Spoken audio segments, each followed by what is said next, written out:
Je suis avec Stéphane Morin et Andy Valla, le fondateur et le co-organisateur, on va dire, de cette édition compétition régionale. Bonjour à vous deux. Bonjour. Bonjour. Et merci de vous être libérés quelques minutes parce que depuis ce matin, vous n'arrêtez pas. Bah oui, mais ça vaut le coup pour ces jeunes-là. Ils le méritent. Qu'est-ce qui se passe ici pour ceux qui n'auraient pas l'image, je dirais? Alors ceux qui n'ont pas l'image, il faut imaginer des jeunes lycéens qui, en 2 mois, 3 mois, ils ont construit un petit robot qui fait 50 cm3 et donc ils mettent leur robot au défi des autres équipes dans un match endiablé avec des actions à réaliser, et ce qui fait gagner des points. Et puis si tout va bien, ils vont être qualifiés pour le 22 mars prochain pour la grande finale nationale qui sera à Lyon. Donc ça fait 3 ans que vous organisez Robotique, vous à Roboturk First Rank, vous organisez ce concours en France. Mais c'est un concours qui nous vient d'ailleurs, c'est ça? Oui, alors en fait c'est un concours qui a été créé aux États-Unis, et en fait le but dès le début aux États-Unis c'était d'intéresser les jeunes aux sciences et technologies.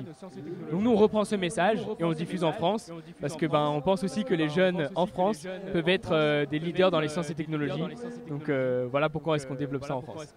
Et donc depuis que vous organisez ça en France, First Tech Challenge ne cesse de grandir à tel point que cette année vous avez été obligé de créer des sélections régionales comme il y a aujourd'hui. Exactement. Donc 6 sélections régionales. Et cette année, il y a 85 équipes au niveau de la France. On va dépasser les 100 équipes l'année prochaine, on annonce déjà. Et nous, c'est aussi très important de s'ancrer dans un territoire. Parce que ces équipes-là, elles sont coachées et mentorées par des entreprises locales. Vous en avez interviewé ce matin. Voilà, donc c'est aussi important de venir en local, présenter aussi le résultat et puis intéresser aussi le public. Là, il y a un bon public aujourd'hui, et donc voilà, c'est intéressant de montrer le savoir-faire de ces jeunes en région. Oui, alors vous ne le voyez pas si vous écoutez cette émission à la radio, mais en tout cas, il y a les familles qui sont venues, il y a les proches qui sont venus, il y a même 2 requins. Voilà. Oui. On ne sait pas pourquoi. Ils sont déguisés, c'est 2 lycéens qui sont déguisés. C'est les requins du lac Léman, effectivement. Andy et Stéphane, j'imagine que l'augmentation des équipes, pour vous, ça veut dire une augmentation du niveau global. Forcément, c'est l'objectif. En fait, ce qui est le mieux au niveau des équipes, c'est que année après année, elles vont accumuler des compétences qu'elles vont emmagasiner exactement comme une entreprise qui va développer des nouveaux mécanismes, ils vont innover. Et le but, c'est justement que les équipes, elles augmentent en capacité technique et que les jeunes soient formés sur des choses de plus en plus intéressantes et de plus en plus innovantes. Donc bien sûr, on a un niveau qui est très élevé sur cette compétition par rapport à l'année dernière, et ça ne fait que monter au fur et à mesure des compétitions et de la finale nationale. Est-ce que vous êtes impressionné par justement le niveau des élèves aujourd'hui? Je me permets de répondre. En tant que jeune qui est participé à cette compétition il y a 10 ans, alors là on est sur des choses qui sont absolument extraordinaires. On a des jeunes qui sont ultra passionnés, qui ont passé des soirées, des week-ends à travailler sur ces robots, et c'est des choses qui sont extrêmement abouties et qui sont éprouvées, parce que là c'est pas un seul match qu'ils font, c'est pas juste un seul test, c'est plusieurs matchs d'affilée, donc il faut que le robot il tienne ces matchs. Donc ouais, on a des choses qui sont vraiment impressionnantes. Alors nous sommes donc nous à Radio Mont Blanc, le groupe Mont Blanc Média, sommes liés à vous avec notre programme Top Fab, un programme audiovisuel avec des épisodes que vous pouvez voir sur internet. Le 3e vient de sortir. À quel point ça complète finalement ce que vous avez inventé? C'est l'axe de communication qui est hyper important. Aujourd'hui, pour présenter ce projet-là, si on n'a pas un média qui nous supporte, voilà, ça ne peut pas marcher. Et en plus, avec Radio Mont Blanc, on a le même ADN, c'est-à-dire vraiment valoriser le territoire. Et bon, mine de rien que ça, c'est énorme parce qu'on s'est trouvé, on a créé quelque chose, c'est la 2e saison, je sais qu'il y aura une 3e saison, ça, je suis convaincu. Et puis on va agrandir le périmètre, donc ouais, c'est une belle aventure aussi conjointe avec Radio Mont Blanc, et on est très très fiers de vous avoir en partenaire.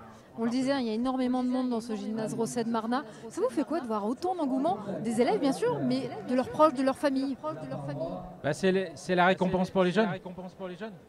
C'est ça, c'est la récompense de leur travail, et surtout, ça vous le verrez pas ce soir, mais quand ils vont tous repartir, ils ont tous les étoiles dans les yeux. Ils vont le lundi matin dans les collèges, dans les lycées, ils vont en parler. On a fait un truc de dingue samedi à Marnat.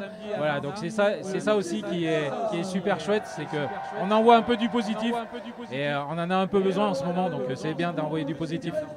Stéphane et Andy, qu'est-ce qu'on peut vous souhaiter pour la suite de First Tech Challenge, pour la suite de Robotics First France?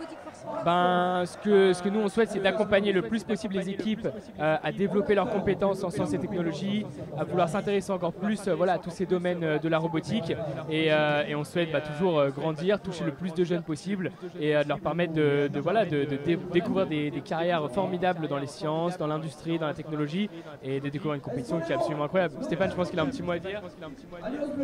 Alors déjà, ce qu'on souhaite, c'est qu'on perdure parce qu'on mesure très très bien l'impact aujourd'hui auprès de ces jeunes. Il y a une vraie valeur ajoutée. C'est des jeunes qui deviennent hyper compétitifs sur le marché de l'emploi, il ne faut quand même pas l'oublier. Donc on contribue à qu'ils deviennent compétitifs. Donc ça, c'est aussi une fierté du programme. Et voilà, aujourd'hui, c'est redorer un peu l'image de l'industrie aussi en France. C'est redorer un peu l'image de l'entreprise parce que tous ces jeunes-là, ils ne connaissent que le milieu de l'école. Là, ils découvrent leur futur, si je peux le dire ça comme ça. Donc, ce qu'on espère, c'est qu'il y ait le maximum de jeunes qui nous accompagnent. Et puis qu'on en envoie quelques-uns à Houston pour la finale mondiale et puis quelques-uns pour la finale européenne qui sera au mois de juillet. Ça, c'est nouveau, voilà.